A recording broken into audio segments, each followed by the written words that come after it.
में बोलने का अवसर दिया, इसके लिए आपका आभार व्यक्त करते हैं।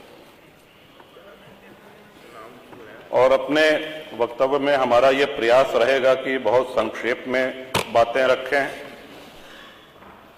जो माननीय सदस्यों ने अभी तक इस सदन में कहा है उनकी बात कम से कम दोहराई जाए और ऐसे विषय रखे जाएं जिससे जो लोग हम लोगों को निर्वाचित करके भेजते हैं उस हर जाति वर्ग अगड़े पिछड़े हर समूह से जुड़ी हुई उनके हित की बातें, और यही जनसत्ता दल का सिद्धांत भी है, इसी पे हम लोग निर्वाचित होकर के आए हैं। श्रीमान, विद्यालय के दिनों में हिंदी भाषा, जब हमारे हिंदी के शिक्षक हम लोगों को पढ़ाते थे तो अलंकारों की चर्चा होती थी। उसमें एक अलंकार है अतिशयोक्ति अलंकार, हम सभी लोगों ने पढ़ा होगा। तो जब भी बजट पे चर्चा होती है या महामहिम श्री राज्यपाल के अभिभाषण पे चर्चा होती है तो मैं समझता हूं कि इस अलंकार का प्रयोग सत्ता पक्ष और विपक्ष दोनों भरपूर करते हैं। और मैं ये कहना चाहता हूं कि सरकारें न इतनी अच्छी होती हैं जितना सत्ता पक्ष कहता है, और सरकारें न इतनी बुरी होती हैं जितना विपक्ष बताता है। और हम यहां जो भी बोलते हैं वो हमारे भाग्य विधाता जनता जनार्दन वो बाहर सुनती है, उसका आकलन करती है। हम यहां कितनी भी लच्छेदार भाषा में पक्ष या विपक्ष में कुछ भी कह लें, जाना हमको वही है, वही है, उन्हीं के पास जाना है और फैसला भी उन्हीं का मानना पड़ेगा। श्रीमान, सड़क, बिजली, पानी ये ऐसी चीजें हैं जो हम सभी के जीवन से जुड़ी हुई हैं। भारत गांवों का देश है, भारत की आत्मा गांवों में बसती है। हम सभी लोग इस उक्ति को, इस सिद्धांत को मानते हुए आए हैं। एक्सप्रेसवेज बन रहे हैं, एक्सप्रेसवेज बनने के नए नए कीर्तिमान स्थापित किए जा रहे हैं। अच्छी बात है, होने चाहिए। हर विकासशील देश में देखने में भी अच्छी लगती हैं, यात्रा का समय भी कम होता है। लेकिन कहीं ऐसा तो नहीं है कि एक्सप्रेसवे के चक्कर में हम गांव की सड़कों को भूल गए हैं। आज ग्रामीण सड़कों का जो हाल, जो गड्ढे हैं, क्या ऐसा तो नहीं कि उस ओर हमारा ध्यान नहीं जा रहा है? सड़कें गड्ढा मुक्त नहीं है जीवन, और उसका एक कारण कि जिस क्षमता पे ग्रामीण सड़कें बनाई जाती हैं, कभी हुआ करता था कि ट्रक जो है उसमें 6 चक्के हुआ करते थे। ग्रामीण सड़कों की भार वहन क्षमता 9 टन से अधिक नहीं होती है। आज 52 टन के ट्रक 20 चक्के 22 चक्के उस पर चल रहे हैं, और भार वहन क्षमता उसकी 9 टन पर स्क्वायर इंच PSI है। तो सड़कें तो टूटेंगी, आप कब तक गड्ढे भरवाते रहेंगे? ये हम सभी के क्षेत्रों से जुड़ी हुई समस्या है श्रीमान। तो या तो ऐसे 10-20 चक्के वाले जो ट्रक है, जो 15-20 चक्के वाले ट्रक हैं, इनको वर्जित कर दिया जाए। एक अधिकतम उसकी भार वहन सीमा निर्धारित कर दी जाए कि इससे अधिक भारी ट्रक ग्रामीण सड़कों पर नहीं चलेंगे, और या तो फिर ग्रामीण सड़कें उस मानक के अनुसार बनाई जाएं कि ट्रक गुजर जाने के बाद अगर साइकिल और मोटरसाइकिल से या सामान्य यात्री उस सड़क पे चल रहा है तो उसको भी गड्ढा मुक्त सड़क का अनुभव हो, आनंद मिले। ये बहुत ही गंभीर विषय है श्रीमन, और महामहिम श्री राज्यपाल के अभिभाषण में बजट में इसका समावेश होता तो बड़ा अच्छा रहता। दूसरा आ जाते हैं बिजली पे। गांव में 18 घंटे बिजली आ रही, जिला मुख्यालय पे भी आ रही, तहसील मुख्यालय पे भी आ रही। जितना आप लोगों ने बताया, हो सकता है 1-आधा घंटा उससे कम ज्यादा हो, लेकिन आ रही। लेकिन बिजली के साथ साथ विजिलेंस का प्रकोप बहुत ज्यादा हो गया है। इस तरह के छापे पड़ रहे हैं लोगों के यहां। कई माननीय सदस्यों ने इसको सदन में कहा भी है। फोन आता है, उनको बुलाया जाता है और उनसे बाहर, बिजली दफ्तर के बाहर उनसे रकम तय की जाती है। उनसे पैसा लिया जाता है, उनसे वसूली की जाती है, समस्या जहां की तहां। तो मैं समझता हूं कि इस पे भी माननीय बिजली मंत्री हैं यहां पे उपस्थित, आपके माध्यम से मैं चाहूंगा कि ये ऐसी समस्याएं हैं कि आप इनको चाहे सत्ता पक्ष और चाहे प्रतिपक्ष किसी भी माननीय सदस्य से पूछेंगे तो हम सभी के क्षेत्रों में ये समस्याएं हैं। सड़क, बिजली के साथ साथ पानी। श्रीमान, हर गांव में पानी की टंकी निर्माणाधीन है, जहां नहीं है वहां ये हो कि साहब जमीन चिन्हित की जा रही है, कुछ बन के तैयार हो गई हैं, कुछ बन रही हैं। बड़ा प्रचारित भी किया गया कि साहब अब हैंडपंप नहीं है, अब नल की टोंटी से आप सब लोगों को पानी पीने को मिलेगा। हम भी जानते हैं और यहां बैठे हुए सभी माननीय सदस्य भी इस बात से सहमत होंगे कि नल की टोंटी से गांव-गांव, घर-घर पानी नहीं पहुंचाया जा सकता, और अगर पहुंचाया भी जा सकता है तो कम से कम उसमें 10 वर्ष लग जाएंगे। अब हैंडपंपों की जो स्थिति है, इस बार हम सभी जानते हैं कि बारिश कम हुई है, सर्दी भी कम पड़ी है। आने वाला मौसम विभाग का पूर्वानुमान है कि भयंकर गर्मी पड़ेगी, पानी का स्टेटा नीचे जा रहा है और छोटे हैंडपंप पानी छोड़ना शुरू कर देंगे। विशेषकर जो सूखे क्षेत्र हैं उनको तो विशेष प्रकोप इसका झेलना पड़ता है। जो हैंडपंप हम लोगों को मिलते थे वो हैंडपंप मिलना बंद हो गए हैं, ये कह करके कि अब पानी की टंकी से ही आप लोग जलपान करिए, पानी पीजिए। जो इंडिया मार्क 2 हैंडपंप खराब हो गए हैं, ध्वस्त हो गए हैं, उनको रिबोर करने के लिए जो प्लान थे, कोई भी इंडिया मार्क का हैंडपंप रिबोर नहीं हो रहा है, और सभी माननीय सदस्य से सहमत होंगे साहब। तो आपके माध्यम से सरकार से मेरा अनुरोध है कि जब तक घर घर टोंटी का नल, पानी की टोंटी नहीं लग जाती है, तब तक ये सुनिश्चित कराएं कि India mark handpump, India 2 mark का हैंडपंप जो हम लोगों को मिलता था वो यथावत मिलता रहे। पानी की किल्लत और पानी की हाहाकार जो मचने वाली है आने वाले दिनों में, उसके पहले आपका ध्यान आकर्षण, इस माननीय सदन का ध्यान आकर्षण इधर कराना चाहता हूं। और ये बहुत ही जटिल समस्या आने वाले अप्रैल से शुरू होकर के मई, जून, जुलाई आदि महीने में होगी। इसके साथ ही श्रीमंत सदन का चलना, यह भी एक बड़ा महत्वपूर्ण विषय है, और ये हमारा बहुत बड़ा सौभाग्य है कि 30 वर्ष इस सदन में हो गए हैं और बहुत से महानुभावों के साथ काम करने का, उनके साथ यहां बैठने का अवसर मिला है। और हमसे भी बहुत वरिष्ठ यहां पे सदस्य जिनसे मैं सीखता हूं, आदरणीय खन्ना जी हैं, आदरणीय अवधेश जी हैं, रमापति शास्त्री जी हैं, माता प्रसाद पांडे जी हैं, तमाम ऐसे सदस्य। लेकिन क्या आपको ऐसा नहीं लगता कि भाषण का जो स्तर था उसमें बहुत गिरावट आई है? और उसका कारण यह है कि जब हाउस नहीं चलेगा, सदन नहीं चलेगा, तो नए माननीय सदस्यों को बोलने का अभ्यास नहीं रह जाएगा। जब भी ये बात आती है कि साहब सदन चलना चाहिए, क्योंकि ये स्पष्ट लिखा गया है कि वर्ष में अपरिहार्य स्थितियों को छोड़ करके 90 दिन सदन का संचालन आवश्यक है।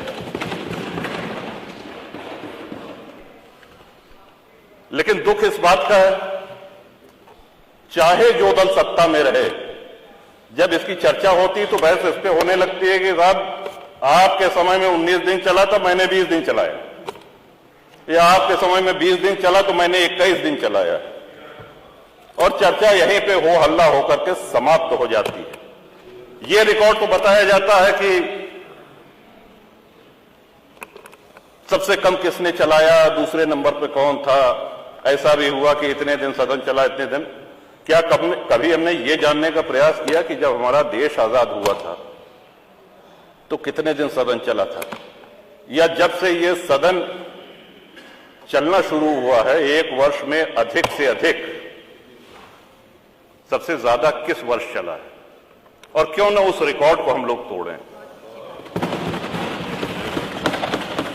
सदन से बचना क्या चाहिए?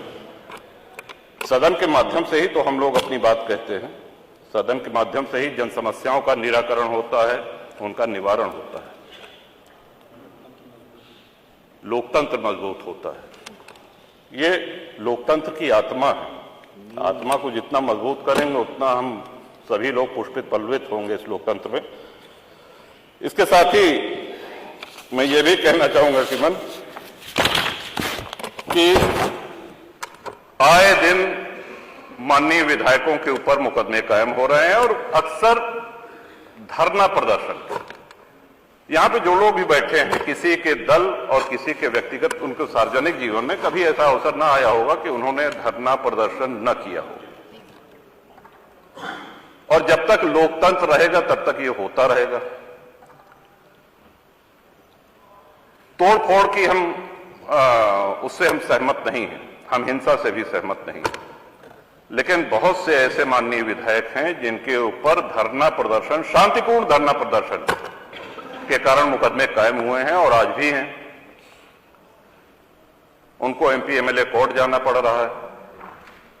कई बार ऐसा भी हुआ कि धरना प्रदर्शन में दूसरे अराजक तत्व आकर के हिंसा फैला देते हैं और झेलना विधायक जी को पड़ता है। एक अलग से अदालत गठित है, वहां जाना पड़ता है, वहां पे उनकी पेशी होती है और पूरा मुकदमा झेलना पड़ता है।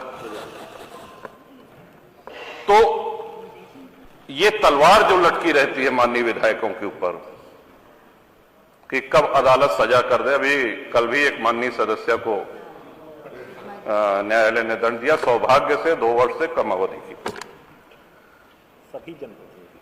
तो सभी जनप्रतिनिधियों को प्रतिरोध कौन करेगा, आवाज कौन उठाएगा?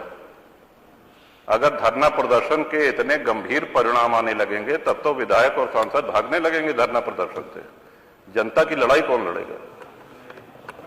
ये गंभीर विषय मैं चाहता हूं कि इसको पूरी गंभीरता से ये सरकार ले और अनावश्यक मुकदमे हो। फिर मैं अपनी बात दोहरा रहा हूं कि हिंसा और उपद्रव का मैं समर्थन नहीं कर रहा हूं, लेकिन शांतिपूर्ण अगर धरना प्रदर्शन हुआ तो उसके लिए हमको अदालत के कटघरे में न खड़ा होना पड़े। जनता की लड़ाई लड़ने के लिए हमको मुकदमे न झेलने पड़े। श्रीमान, एक सुझाव और देना चाहता हूं जो प्रदेश सरकार के हाथ में तो नहीं है, लेकिन अगर आप संस्तुति कर देंगे तो प्रदेशवासियों का बहुत भला हो जाएगा। समाजवादी पार्टी के शासनकाल में आदरणीय अखिलेश जी ने एक नियम बनाया, उनकी संवेदनशीलता थी कि विधायक लोग अपनी निधि से असाध्य रोग, गंभीर रोगों से बीमार लोगों को आर्थिक सहायता हॉस्पिटल से उसका जो पर्चा आता था, एस्टिमेट बनता था, उसके हिसाब से दे सकते हैं। और उस योजना के कारण बहुत से लोगों की जान बची, बहुत से लोगों को चिकित्सा जो नहीं उपलब्ध हो सकती थी वो हुई। माननीय योगी जी ने उस योजना की उपयोगिता को देखते हुए उसको आगे बढ़ाया। आए दिन श्रीमान चुनाव होते हैं, कभी लोकसभा का चुनाव, कभी विधानसभा का चुनाव, कभी विधान परिषद का चुनाव, और जब अधिसूचना जारी होती है तो हम लोगों को अपनी निधि व्यय करने में रोक लगा दी जाती है। मेरा अनुरोध है कि आपकी तरफ से, उत्तर प्रदेश की विधानसभा की तरफ से एक अनुरोध पत्र चुनाव आयोग को जाए। विकास कार्य भले रोक दिए जाएं, लेकिन जिस भी रुग्ण व्यक्ति को, जिस भी बीमार को कैंसर है, हार्ट डिजीज है, किडनी, लिवर आदि कोई भी गंभीर बीमारी है, तो उसकी वो बीमारी वो चुनाव आयोग की अधिसूचना समाप्त होने की प्रतीक्षा नहीं करेगी।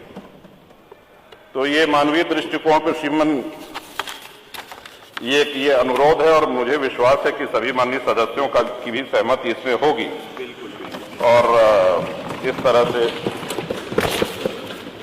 सरकारें हनक से चलती हैं, जनसेवा से चलती हैं, और जैसा कि मैंने पहले निवेदन किया, 30 वर्ष में पहली बार ये अवसर आया है कि अपनी कार्यशैली पर, अपने कार्यकलाप पर योगी जी के नेतृत्व में सरकार दोबारा आई है, रिपीट हुई है, और ये बहुत बड़ी उपलब्धि है, बहुत बड़ी उपलब्धि। कि मैंने आज जहां हर तरफ, ठीक है, हमको राष्ट्र हित में, हमको प्रदेश हित में हमेशा मेरे दल जनसत्ता दल का ये रहा है कि जो भी पिछड़े हैं, जो भी वंचित हैं, उनकी लड़ाई शुरू से मैं लड़ता आया हूं। लेकिन वहीं ये भी सराहनीय है कि आप जिस आसन पर बैठे हैं, उस आसन पर बैठने वाले आदरणीय अध्यक्ष जी, अगर देखा जाए कि उनकी विधानसभा में उनके सजातीय कितने लोग हैं। या माननीय संसदीय कार्य मंत्री जी बैठे हैं, शाहजहांपुर से लगातार 9वीं बार निर्वाचित होकर के आए हैं। कितने खन्ना मतदाता होंगे अपनी कार्यशैली से, अपनी संघर्ष क्षमता से और अपने व्यवहार से, क्योंकि विकास ही सब कुछ नहीं होता है, बहुत आवश्यक है। हम सब लोग यहां बैठ करके विकास की ही चर्चा करते हैं, लेकिन जनता जो हमारा आकलन करती है, विकास के साथ साथ हमारा व्यवहार कैसा है, हम कितना उपलब्ध रहते हैं, हम जनसेवा करने के लिए कितना तत्पर रहते हैं, इस पर हमारा आकलन होता है। लोग इसलिए विकास की अपनी बहुत महत्वपूर्ण भूमिका से हम इनकार नहीं कर रहे हैं, लेकिन बहुत से ऐसे विधायक हैं, बहुत से ऐसे सांसद हैं जिनके क्षेत्र में उन्होंने बहुत विकास किया लेकिन चुनाव नहीं जीत सके, इसलिए कि उनके व्यवहार में, उनके क्रियाकलाप में कुछ कमियां थी। तो इसके साथ साथ जनता की सेवा हम बेहतर ढंग से कर सकें और जनता से जुड़े हुए मुद्दे हम बराबर सदन में उठाते रहें, इसके लिए ये आवश्यक है कि अधिक से अधिक सदन चले, माननीय विधायकों को अपनी बात, अपने क्षेत्र की समस्याएं रखने के लिए समय मिले। लॉ एंड ऑर्डर की बहुत बात होती है, कुछ लोग सहमत होंगे, कुछ लोग असहमत होंगे, लेकिन यही लोकतंत्र की खूबसूरती भी है। उत्तर प्रदेश के लॉ एंड ऑर्डर की मिसाल उत्तर प्रदेश के बाहर भी दी जाती है और प्रशंसा होती है। ये हम सभी लोगों के लिए खुशी की बात है। सुधार की गुंजाइश तो हमेशा रहती है। जो हमने ये दस्तावेज तैयार किया है, जो राज्यपाल का अभिभाषण है, जो बजट अभिभाषण है, इसमें सुधार नहीं हो सकता ऐसा मानना ये उचित नहीं होगा। सुधार की गुंजाइश बिल्कुल रहती है, सदैव रहती है।